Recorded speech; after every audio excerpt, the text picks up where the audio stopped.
Blog Talk Radio. Are you ready to take a bite out of the competition? Are you looking for ideas to make your business better?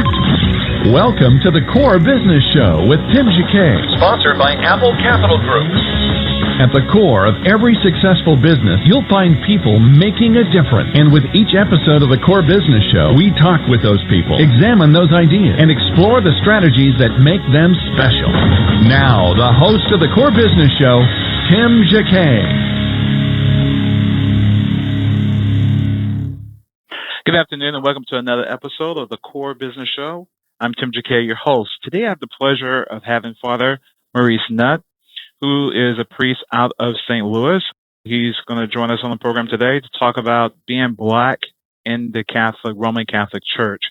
If you have any questions, free to call in. Free to call in at 347-324-3460, or you can post your question in the chat room and I'll read it on the air. Well, Father Nutt, thank you for joining the program. Tim, it's a pleasure to be here with you today. Hope all is going well with you. Same here. I guess just to begin with, kind of tell us about yourself and about your calling to become a priest, and then we can just segue into being to the Catholic Church. Great, Tim. As you introduced me, we've known each other for a while, so you knew me in my St. Louis days. St. Louis is my hometown. I was born and raised a cradle Catholic, raised in the parish of St. Alphonsus Liguori Rock Church Parish, where I served as pastor there from 1993 to 2002. Currently, I am stationed in Chicago, Illinois, and I'm a part of the Redemptorist Parish Mission Team, which were founded in 1732 by St. Alphonsus Liguori, not to have regular parishes per se, but to go from city to city preaching the good news, especially to the poor and most abandoned. So I'm a part of that mission right now. It's just to go from city to city. It's called Catholic revivalism, to renew and to instill a deeper appreciation for the Catholic faith and for the Word of God, most especially. Wow. Kind of take us back one second. How long have you been a priest now in the church? Yes, this year, 2012, marks my 23rd year as a priest. So it's been 23 years. And how was the experience of you? Did you decide to become a priest right after high school or at the college? Well, actually, I was inspired, Tim, at a very early age. I came from a very strong religious family. My mother was Catholic and my father was Baptist. However, unfortunately, my father died when I was 3 years old, so I didn't have any strong connections with the Baptist church because I was actually raised as a Catholic, baptized as an infant. It was at an early age that I was inspired by the priesthood, and it wasn't really any powerful preaching or the liturgy that really moved and motivated me to be a priest, but it was actually the Christian witness and the work of evangelization and social service, especially to the poor. I saw white priests going through our African-American inner-city neighborhood, just really being present to people and trying to help them out, both socially and spiritually. So at the age of 13, I actually went to a high school prep seminary in Wisconsin. So I began my journey towards priesthood right in high school, actually. Wow. And in choosing, you can either be a diocesan priest there locally or an order. How did you choose this particular order? Well, the Redemptorist priests were the pastors of St. Alphonsus Rock Church. And it's amazing because for my Protestant relatives, it made a lot of sense because when they asked me, well, why are you joining that order and what do they do? What do you do? I said, we preach the Word of God in season and out of season. We're full-time evangelistic revivalists. So they were like, what? Revivalists in the Catholic Church? So it was really an easy sell to my Protestant relatives, but my Catholic relatives, my brothers and my mother were certainly very supportive of my calling to be a priest. Okay. And when you started college, this is an 8-year program, a 9-year program? Yes, actually, it's a 4 years of college, 4 years of theology school, and if you're in a religious order, it's typically 1 year of what they call a novitiate year, a time of preparation. So really, it was 9 years of preparation from college on to be a priest. Wow. And your days of being in college, you're there as a seminarian in that first 4 years. Do they allow you just to pick any major you want, or you got this particular, due to the fact that we had a self-contained college seminary, a suburb of Milwaukee, Wisconsin, it was difficult. That we had more choices for our minors. Our major direction was to get a degree in philosophy. I chose to minor in communication, Tim, so that I wanted to always be able to think critically and to speak articulately. So that was the reason I put my major and minor together. Okay. And did you join any fraternities while you're there? Or allow you to join different groups? No, they did not at the time of being in college, but I'm so glad that you give me a segue to say that I am a proud life member of Alpha Phi Alpha fraternity, the oldest, the coldest, and the boldest fraternity. First of all, servants of all, we shall transcend all. I'm a good alpha man. My dad was an alpha, and so it was actually as a priest. I joined the fraternity as a priest because I believe in what they're about and what we stand for, our mission. Wow.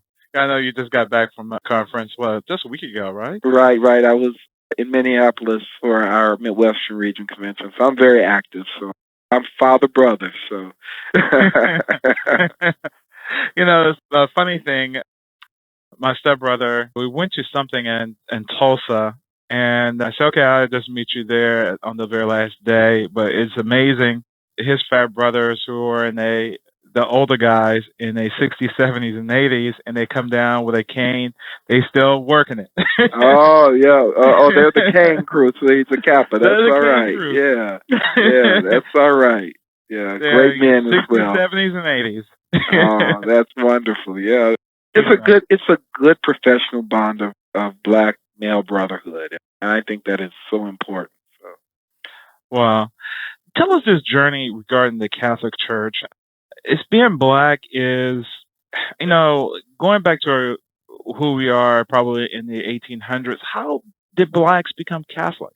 Well, if I can just briefly take you further back, people like to begin with Catholicism starting with slavery. Yet, if we know the history of the Roman Catholic Church, you have to understand that the church began in Africa and on the continent of Africa because, a lot of people don't think that Jerusalem and in the Middle East, they think that it's suspended somewhere, but it's right there in the eastern tip of the continent that the Holy Land is in Africa. So it began there. One of the oldest Christian churches is the Coptic Ethiopian Rite Roman Catholic Church. So the church began with the Coptic Rite, before which predates the Roman Catholic Rite of Catholicism. The Church of Alexandria. You have the great Saint Augustine of Hippo. You have Tertullian and Origen. You have Saint Athanasius, Saint Anthony of Egypt, who started monasticism. Black folks did all that. And so when you understand the roots of Catholicism, I can't believe people can stereotype Catholicism as merely a European or a white man's religion, as it's been said. And so, although this is what the downfall was, when slavery began, there were bishops and religious women and men who owned slaves in the Catholic Church. And the reason why that it was Pope Gregory XVI in 1839 put out an edict from Rome to abolish slavery throughout the world. That in 1839 he said, you are to free slaves, Africans who have been enslaved. The Southern bishops never did adhere to the Pope's request, and they held on to their slaves. And the reason that they didn't evangelize and baptize African Americans to Catholicism, because the role of baptism signified that a person who was baptized becomes your equal and your brother or sister.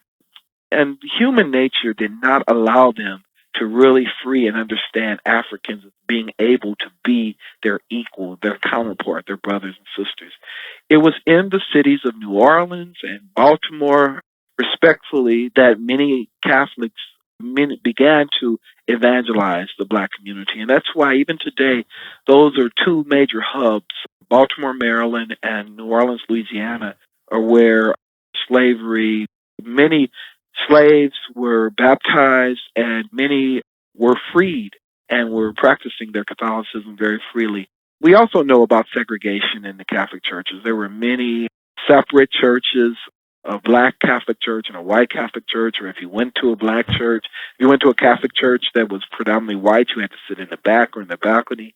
All that kind of racism and that segregationism was going on in our churches. One of the sins of our Catholic past in America. Wow. Talking about New Orleans, I mean, Louisiana has a strong connection. I think you find, I'm not sure, I'm just guessing, you find more Catholics, black Catholics in that particular region. And then, like you just mentioned, also Baltimore. But, being the South, how in the world did that happen that from that particular region, there is more Catholics, black Catholics, than anywhere in the country? Then were they allowed? Yeah, you have to understand, the French and the Spanish. The French were very much liberal. They didn't have a lot of the hang-ups that the Germans and the Irish had. In fact, there was a lot of intermarriages, and they were not even married, but there was a lot of taking Africans as their mistresses, and they would raise their children and send them to France, and all of that was going on back in that time. So they shared, not only did they share with African women romantically, they also share with them with their faith, and they took care of a lot of their offspring. Wow. And then go to the other part of the country, Baltimore. Yeah. How has that become a hub? That was a hub due to a lot of the Haitian coming up, and again, some of the French. And it was just more of a open environment. Baltimore is just above the Southern Plain, but a lot of folks there were evangelized by many of the Haitian and Cuban Catholics that had settled in that area. And although there was segregation, Tim, especially notably, you have to speak of Baltimore, you have to speak of the oldest black religious women founded in America, and that would be the Oblate Sisters of Providence, founded in July of 1829. And in the basement of St. Mary's Church, they began to evangelize and baptize and catechize African children, building up orphanages and schools for them. And they're even present to this very day, Baltimore. Wow. And also you have the sisters out of Louisiana. Yes, I have to say something about Mother Henriette DeLille and the Holy Family Sisters. Again, similarly in New Orleans, she was a free woman of color who could have been a concubine to a great Frenchman and lived a life accordingly that way to be very well taken care of as a woman of color, but an aristocrat. She negated all that and denounced all that and chose to serve the enslaved Africans by educating them and taking care of the elderly and building orphanages and catechizing them. And so I'm very proud to say today she's a venerable recognized by the Roman Catholic Church, and we're praying for her cause of sainthood to come soon. Wow. What, out of that time period, you go into the past century, and then there was like the boom of Catholics blacks becoming Catholics at that particular time. What caused that across the nation? Because you had this big old boom coming through the church, then all of a sudden, the last part of the decade of the last century, then people start to leave, or their children start to leave, rather. You have to speak of that in especially the northern cities. You have to parallel that with the Great Migration, the Great Black Migration that happened in the early part of the 30s, 40s, and 50s, when many African Americans began to migrate. They were looking for better lives economically, and not only economically, educationally. And the Catholic Church is always, I don't care what people think or say about the Catholic Church, one of our flagship institutions have always been our educational system. We have had stellar schools in the African American Catholic community, in the African American community, and we didn't educate because kids were Catholic. We educated because we were Catholic. That was part of our mission. So that's why you had so many African Americans going to Catholic schools, and many had chose to convert. For others, they saw it not only for the education, but unfortunately, I say unfortunately because you don't join a religion because of status, but the Roman Catholic Church offered African Americans a sense of being a quote-unquote better than or a higher-up status. That was also true to be said about the Episcopal Church. Many African Americans I believe they lost themselves by joining a religion sometimes that they did not always bring their culture into it. Leading into that, it was really the late 60s that African Americans around the civil rights movement began to say, we want faith and culture in our religious experience as Roman Catholics.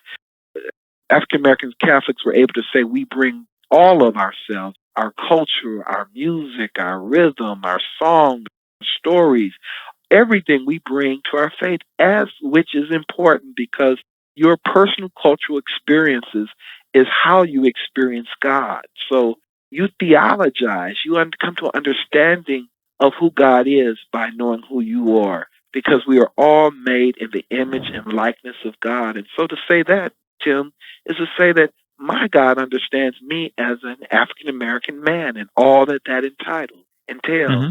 Well, when you talked about the school religion, that played a big part of the growth, as you mentioned, of the Catholic migration as they come out of the South and go to the Midwest and other parts of the country.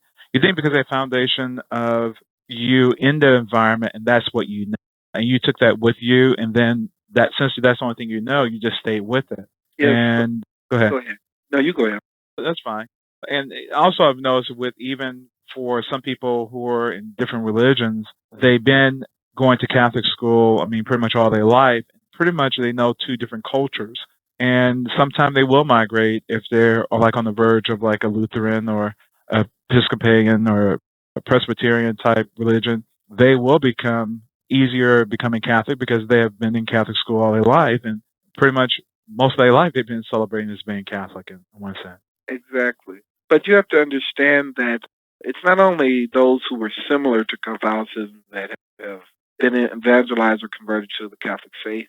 In my experience of serving as pastor of St. Alphonsus Rock Church, it grew from a parish of about 150 families to over 1,200 families with 400 converts from the Church of God in Christ, from Baptist, AME. People came because what they were saying is that not only are we experiencing our faith, we are experiencing a praying spirit, really receiving the preached word of God, and it's being taught in ways that they can understand.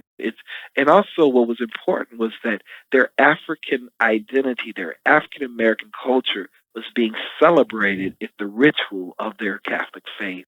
And I think as Catholics, one of the blessings we have is that African people are by and large innately a ritualistic people. And with the symbols and ritual and liturgy that we have in the Catholic Church, it speaks to an African heart and an African sensibility that is in us. And so I think that if the Catholic Church would continue to use in cultural adaptation in the liturgy and in the worship and the music, African Americans will feel a home and feel at home in the Catholic Church. A lot of people say, oh, I'm getting this evangelization program. I'm going to get a brochure together and I'm going to go through the neighborhood and I'm going to invite people to come to the Catholic faith. And my question to them is, what are you inviting them to? As my mother used to tell me, we have to get our house in order before you seek to invite someone in. So I think that we really have to have a place of welcome for African American Catholics in the church today. Wow. Going back to the 60s, you have a lot of great leaders that have come out that particular period. I mean, they got the document, in Spirit and Truth and Playing Good Room. Right. And there was a lot of scholarship during that time, from music through theology, through liturgy, for people to understand. And we had like this big old growth. I mean, solid communities, huge communities in the 60s, 70s, and 80s. Right. What happened to all of a sudden at the turn of the 90s? I mean, we had wonderful conferences. I mean, people just lived for the conference to go to every single year. And then all of a sudden, at the turn of 1990, you had some residual effects from that. And all of a sudden, things started dying. Because I remember Unity Explosion was another spinoff. Yes. And, their biggest conference was in 1991 and 1992, that they had so many people, they had to move out of the airport, and they had a record 1,200 people at that conference, which exceed more than the Rejoice conference, which was like Right. for a whole That week. was But this the one, precursor, the Rejoice Conference, then the Unity Explosion, and now the Light Conference is going on. What was happening was you had some very charismatic leaders. You had people who were very forthright in naming, claiming who they were as African American Catholics. You can begin, it's a litany of who's who in Roman Catholic, Black Catholicism would be, Clarence Joseph Rivers, Sister Thea Bowman, Archbishop Jim Lyke. You had all of the scholars such as Dr. Nathan Jones in catecheses. You had Cyprian Davis in history. You had Sister Addie Walker and Sister Eva Loomis in catechetics as well. We had canon lawyers. Everyone began to come together, and it was in 1978 that they formed the Black Catholic Theological Symposium, in which they got gathered together and began to define who they were as African American Catholics from a theological and interdisciplinary perspective. And as a result of that, in 1980, at Xavier University in New Orleans, the only historically Black and Catholic university in the country, or as they like to say in the Western Hemisphere, Xavier became the home and the hub for the Institute for Black Catholic Studies, where it was a place for people to receive a Master's of Theology degree in Black Catholic Studies and a certificate in religious education or youth ministry, catechetics. So it has become a hub. But what we are finding, and if I could just cut through the chase here, my brother Tim, and simply say to you, African American Catholics, the problem has been is that we are no longer the soup du jour. We are no longer the soup of the day because as our Hispanic brothers and sisters began to grow and they're the largest of the, I don't like to use the term minority, but of those non-dominant culture group, the Latino community is emerging. The Roman Catholic Church in America has put it in black and white in writing and saying that culturally, if any of the other cultural groups, that Latinos are who we're going to focus our emphasis on. We're going to put our funding, our programming. Many of our offices of Black Catholics are either have been just dismissed or have been merged as a multicultural group. There is no longer a sense of our strong identity, and it's a sense of you have to evangelize and bring Blacks to the Catholic Church, whereas most of the Latinos are already Catholic, so why don't we put our emphasis on them? And I just think it's very unfair, and it's not Christ-like, nor is it really what the Catholic Church is all about. We're all invited to be one, and so I think to say one group is over another causes some tension among us, and that should not take place. I love my Latino brothers and sisters, and I want to share equally the joy of being Catholic with them. wow. So out of this particular focus, I've seen a lot of some musicians, fortunate enough, were able to go from an all-Black church, and now even, which is a good point, a lot of, I'm going to say white churches, in one sense, they now can become music directors and liturgists, and now predominantly white churches in the suburbs, which is a huge thing to have a African American person over music and liturgy. And we found that movement, those walls start to come down. Because our white brothers and sisters want good worship as well. They want good music.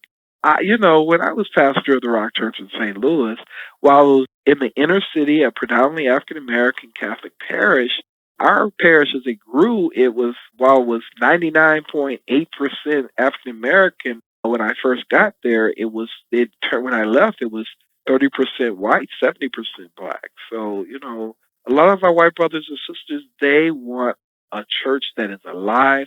They want the word to be preached. They want the fullness of participating in the sacraments and in the Eucharist that is so important to them as well. I believe that African Americans have a tremendous gift to share with the global Roman Catholic Church. Wow. So what happened, even at the focus, and a lot of the Black offices start to close. Now they rename it to African American descent, or they just combine it to one particular ministry. Do you think because of the closing the offices, is it because of financial, or you think it because they decided just going to refocus into a different direction? Well, in the words of my beloved spiritual mother, Sister Thea Bowman, Tim, can I give you the true truth? Okay.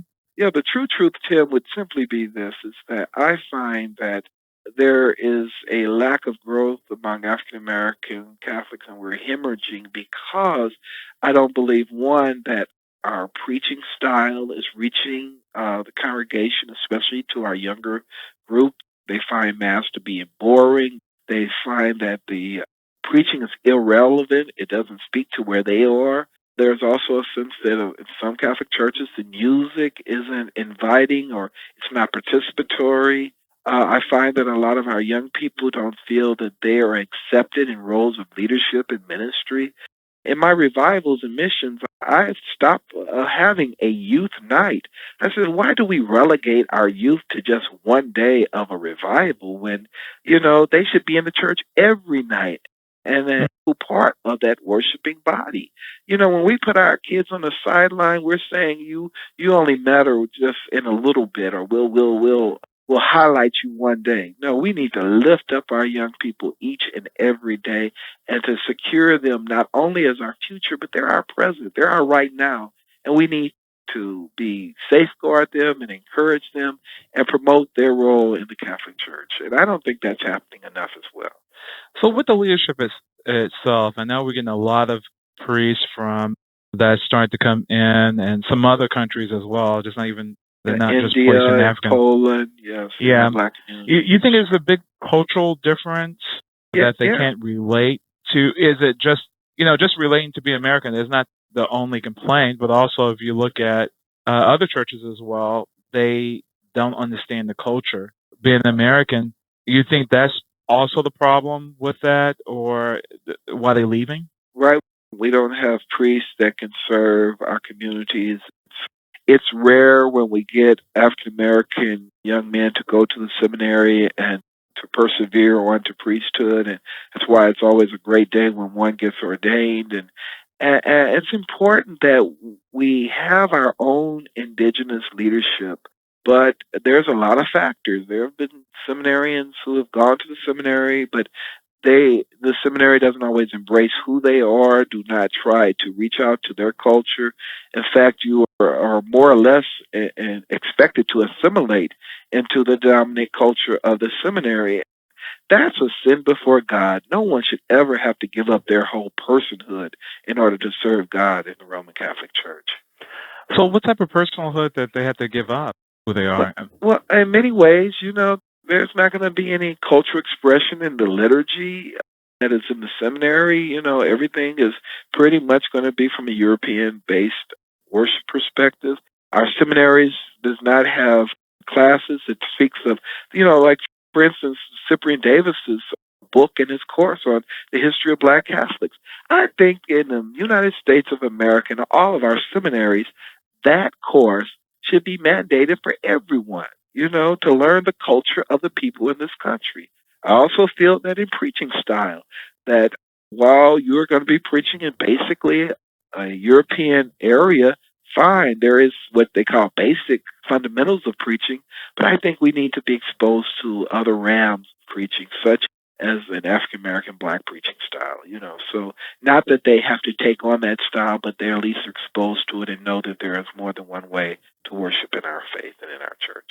Okay. Taking that, for example, seminaries are really academia. And I guess they say, okay, we give you the foundations, give you the theology, give you the history, give you the whole meal itself. Then it's up to you to hopefully take that and go do some life training with some other, workshops and other things like that. Is that the expectation? We'll teach you the foundations and the things that make us who we are in the history, or then up to you as a seminarian to go out, or when you become an associate priest or pastor or pastor themselves, to go out and continue to educate yourself? In fairness to some of our diocesan seminaries throughout the country, I know that they have, call it urban immersion or inner city immersion, that they will spend some time in the inner city, and I commend them for that. And there are some priests, in fact, there's a diocesan priest in Chicago, he's a seminarian, he's about to be ordained, and he really wants to serve in the African American community, so he's chosen that. And so I commend the times when it happened, but you don't see a lot of diocesan priests wanting to run to the inner city to serve the Black community. They want to go to the posh and the comfortable parishes. To get their own budget. And I guess if they took the effort and built the other parishes, less work. Even the smaller churches, sometimes those are a lot easier than dealing with the cities that we have now at 3,000, 4,000, 8,000, and 10,000 families. I'll take a church at 500 families in a day and have to deal with the headaches and the staffing that you have to. You really have to be a business to handle a parish. 1,000 families are more demanding of your time. Tim, we get so caught up in the whole notion of how many people we have sitting in our churches. We began to look at our parishes as, let's look at the numbers, not only those that are sitting in the pews, which is very important, but what kind of service, how many people are we serving that are not in our churches? Are we really being Catholic to those who are perhaps non-Catholic, those who need our counseling, those who need our concern, those who need us to be their voice for justice? I feel that we also have to do that as well, so it's a both and. And I think the Catholic Church, especially in our documents, it's well written on paper. We just have to begin to enact that and to reach out to people. And no matter what size or what locale or demographic your church finds itself in. Do you think the priests look at, they say, can you go to this parish when either the bishop asks or the committee asks, they don't have the full facts in front of them.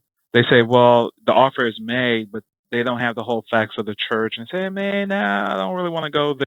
But, I've noticed a lot of churches, I'm just going to speak with Houston because I know what Houston, at least I know what Wichita, Kansas, Mother of Mercy, a 2,100 family parish for the longest, and it kind of died down in the turn of the 2000. But, they were taking in $18,000 a week. That is a lot of money. That is almost as much as the suburban parish who has 1,500 families. And they notice they usually get spikes in their collection when they have a good homily. Right. It's amazing that homily makes a difference because just speaking for that one particular church, that, when Chuck Andrus was there, they were averaging $20,000 a week, which is really comparable towards a lot of churches across the country. Was there 2,100 families? It was 2,100 families at the turn of 2000, and they started dying down. And they were bringing $20,000 in a week. They're probably they were doing like 16, 18. When Chuck got there, Father Chuck got there, they were going as high as 24. And they're averaging 18 and 24. And once he left, then it kind of taper off down to 15. Let me just say this. I think we have to talk about stewardship as Roman Catholics. So long we have been a missionary church where the good white missionaries came and took care of us. We need to understand biblical tithing and begin to give God our first fruits of giving. When you tell me that our Mother Mercy Houston back in that era of time had 2,100 families and they were giving 18 to at max 24, that's actually very low because at my parish at the Rock Church, we had 1,200 max and we were giving that amount. So I don't think we are really tithing and understanding that what is required. I think what the Roman Catholic Church is saying to Black Catholics in America is that we want you to have ownership, stewardship, and leadership. For the ships we need to get on, ownership, leadership, stewardship to begin. Because unless you own something, unless you pay for something, unless you lead something, it's not yours. And I think for many Catholics and the Blacks in the Catholic Church, we just go to Mass, we pray, pay, and obey, and we move. And that is not what we're called to do. We're supposed to be fully functioning. Our baptismal call calls us to lead and to own. And for so many Black Catholics, even in this 21st century, look at the Catholic Church as Father's Church. And I'm not, I don't own that. When you can own something, you can move it. And I found that to be so true in my pastoral experience. Wow. The reason I made that comparison, because I would look across the country at some of the Anglo churches, they're doing probably the same thing at the same, maybe like 1,500 families. They're at 20,000 or 18,000. Right. So it's them as well. It's not just on that one sense. Some give according. Our Protestant brothers and sisters far outgive because they understand the discipline of biblical tithing. Yeah. So And go ahead. so why the Catholic Church don't ask? The sense of just not asking, they just don't want to talk about it. Well, they do. They do in their own way, but we need to. We talk about time and treasure, and we do annual stewardship appeals, and they have diocesan programs for stewardship. But it's trying to break. It's a behavioral habit, and to really let people understand the blessings of God, and even asking for 10%. That's not being very even generous. 10% is nothing when God says you can have 90%. And if we really biblically tithe, I used to tell my parishioners then, if we begin to tithe, we don't have to worry about anything. We don't have to have bake sales and dances and bingo, and all that other stuff Catholics do. We need to just pay our money and we can celebrate the first fruits that we all have given. And I think that's very important. The last couple of questions when it comes to the future of Black Catholics, what do you see where we're going today, and what do you think we're going to be in the next 5 or 10 years? I have some major concerns. Just so that you and your listeners know that the National Black Catholic Congress recently, a few months ago, had commissioned professors at the University of Notre Dame to do a survey, a sociological survey on the future of Catholicism among Black Catholics. And I've read some of the findings, and while it's some impressive and commendatory findings, there's still a sense are very concerned about, Black folks are very concerned about their membership in the Catholic Church. They're concerned about their young people not attending. They don't feel that we are getting any recognition, nor being truly feeling like we're full participants in the Catholic Church. What I would have to say in the future is that we have to begin to get part of that spirit that we had in the late 60s, 70s, and 80s, a sense of excitement and ownership. But it's not happening because we don't have, many of us don't even have priests that can speak our language clearly and understandably, let alone to get to know our culture. We have a lot of people that are not feeling like there's a sense of ownership in their church either. So that, I don't know. The future is not looking well at this time. And I believe that our National Black Catholic Congress, I think our African American bishops, I think our laity, offices of Black Catholics and the Institute of Black Catholic Studies, I believe there needs to be a summit in which we need to talk about the real issues that are facing us and not just simply come for workshops and have conferences. So that's my response. Do you think it's going to happen? The dialogue? I pray it needs to happen. As just one lone priest, sometimes I feel like John the Baptist being a voice in the wilderness, I think that it's just going to come to a head. That is what's needed. And I think there's a lot of fear among hierarchy about letting folks get in the room and really speak the true truth. Wow. And so I don't think that's being encouraged, quite frankly. Do you ever I guess to sit down and talk, you don't know during the conference this year, is those things going to be voiced, or are they going to have a solution? Or they just continue just going to meet every 5 years and from there? I saw the proposed agenda for the Black Catholic Congress, National Black Catholic Congress, and they're going to talk about the Notre Dame survey, but I don't think they're going to talk about a solution that will bring about immediate change. Because you have to realize we're part of a hierarchical church. A hierarchy means that, we adhere to the rules of the leadership that governs us. And it's a long time coming to get where we were, and I think it'll be another long time. I believe, like the scripture says, a grain of wheat must fall, and unless it falls into the ground and dies, then it remains a single grain. I think things are going to have to change for us to continue to grow again as Roman Catholics, African Americans in the Roman Catholic Church. Wow.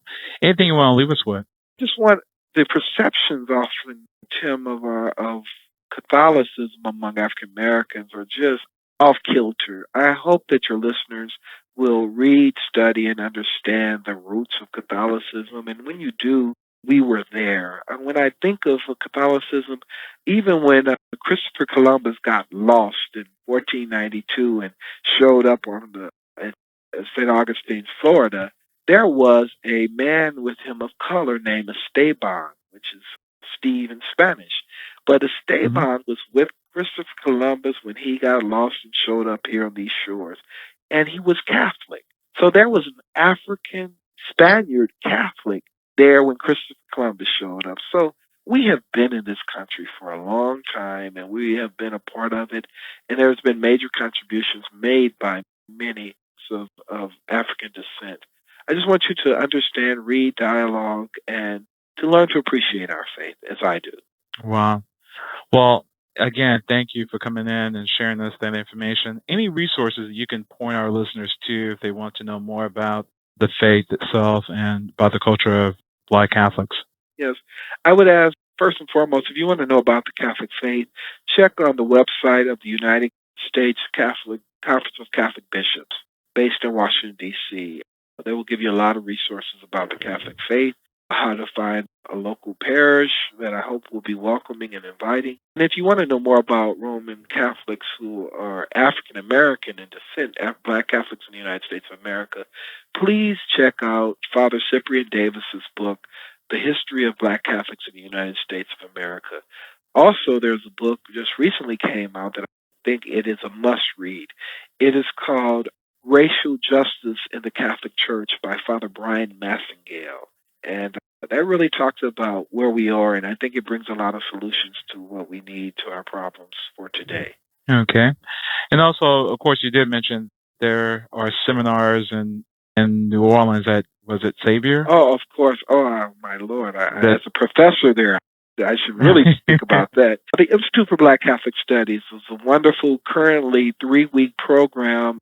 Runs the last week of June and the first 2 weeks of July each summer on the campus of Xavier University in New Orleans. You can check that out at Xavier University's website, www.xula.edu. Check under the Graduate Studies tab. You will find the Institute for Black Catholic Studies. It's a great program. Any Catholics or even non-Catholics listeners who are interested, I look forward to seeing you there in the Big Easy, the Crescent City, this summer.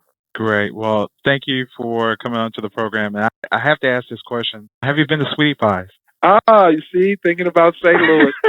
I have to admit, I moved from St. Louis 10 years ago, so Sweetie Pies was not yet open, but you're reading my mind because they just built that new upper crust Sweetie Pies. It's just walking distance from my former church, St. Alphonsus Rock Church in St. Louis. So I will get there, and for you, Tim, I will say hello to Miss Robbie and to Tim for you at Sweetie Pies.